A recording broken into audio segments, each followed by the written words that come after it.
नमस्कार दोस्तों, स्वागत है आपका हिंदी नॉलेज शो में। तो दोस्तों, ये खबर बहुत ही ज़्यादा सीरियस है, बड़ी ध्यान से सुनिएगा। तो दोस्तों, हुआ ये कि कल एक बहुत ही शॉकिंग खबर निकलकर सामने आई कि चीन का एक जासूसी जहाज है जिसका नाम है शियांग यांग होंग 03 और ये जासूसी जहाज हिंद महासागर की तरफ बढ़ रहा था। अब आप कहोगे कि इसमें सीरियस खबर क्या, श्रीलंका जा रहा होगा? पिछले कई सालों से यही तो हो रहा है, चीन अपने जासूसी जहाज श्रीलंका भेजता है भारत की जासूसी करने के लिए। लेकिन बात इतनी सिंपल नहीं है। दरअसल अब से कुछ ही महीने पहले श्रीलंका ने चीनी जासूसी जहाज़ों के श्रीलंका आने पर कम से कम 1 साल का बैन लगा दिया है। ऐसे में ये लोग श्रीलंका अपना जासूसी जहाज भेज ही नहीं सकते। तो अब सवाल उठा कि ये जासूसी जहाज जब श्रीलंका नहीं जा रहा तो फिर जा कहाँ रहा है?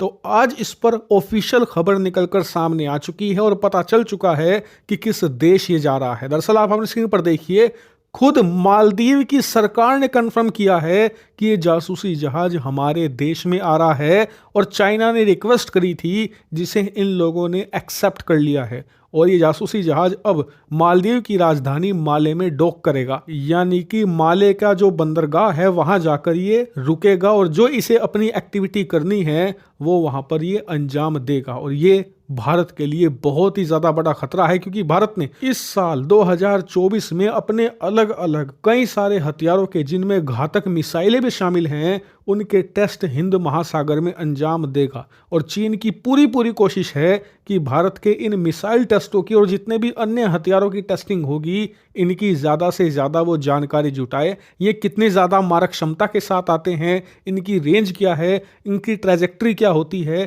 किस तरीके से ये बिहेव करते हैं, हर एक जानकारी चीन जुटाना चाहता है। इसीलिए ये जासूसी जहाज का हिंद महासागर में होना ही एक बड़ा खतरा था और इसीलिए भारत ने श्रीलंका को मनाया था कि आप कुछ भी कीजिए लेकिन चीन का जासूसी जहाज अपने देश में मत आने दीजिए। और श्रीलंका ने भारत की बात मानी और ये कहा था कि 2024 में एक भी चीनी जासूसी जहाज हमारे देश में डॉक नहीं करने देंगे, आने नहीं देंगे, आप निश्चिंत रहिए। लेकिन चीन ने इसका तोड़ अब निकाल लिया है मालदीव के रूप में। अब ये जासूसी जहाज हर समय हिंद महासागर में आया करेंगे, भारत की जासूसी करेंगे और आराम से मालदीव में रुका भी करेंगे। ऐसे में ये भारत के लिए एक बहुत ही बड़ा खतरा है और भारत को इसका तोड़ भी जल्द से जल्द ढूंढना होगा। वहीं भारत सरकार को मालदीव से ये भी कड़े सवाल पूछने चाहिए कि अब से कुछ साल पहले मालदीव के ही कहने पर हमने अपने कई नौसैनिक अफसर मालदीव की राजधानी माले में तैनात किए थे। क्यों? क्योंकि मालदीव का कहना यह था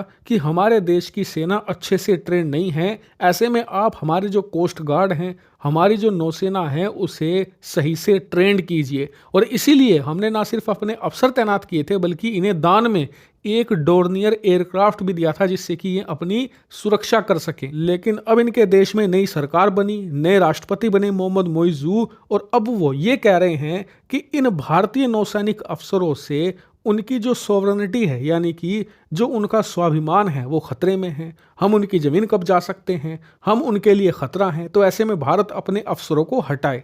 इसके लिए इन्होंने हमें मार्च तक की डेडलाइन भी दी है। लेकिन अब इनसे सवाल ये पूछे जाने चाहिए कि हमारे चंद नौसैनिक अफसरों से तो इन्हें खतरा है, लेकिन चीन की इतनी बड़ी जासूसी शिप आ रही है, उससे इन्हें खतरा नहीं है क्या? इनके ऊपर वो फूल बरसाने आ रही है क्या? और ये सवाल इनसे बहुत ही ज़्यादा सख्ताई बरतते हुए पूछने चाहिए और इनसे जवाब भी मांगे जाएं, क्योंकि ऐसे तो नहीं चलेगा कि जब ये चाहें भारत इनकी मदद कर दे, जब ये चाहें ये भारत को बेइज्जत करके निकाल दे। ऐसे नहीं चलने वाला। भारत को इसका कुछ ना कुछ तो मजबूत तोड़ निकालना होगा। हालांकि इस पूरे केस पर आगे जो भी अपडेट आएगा मैं आपको बताते चलूंगा। फिलहाल इस वीडियो में इतना ही। Thank you very much for watching video.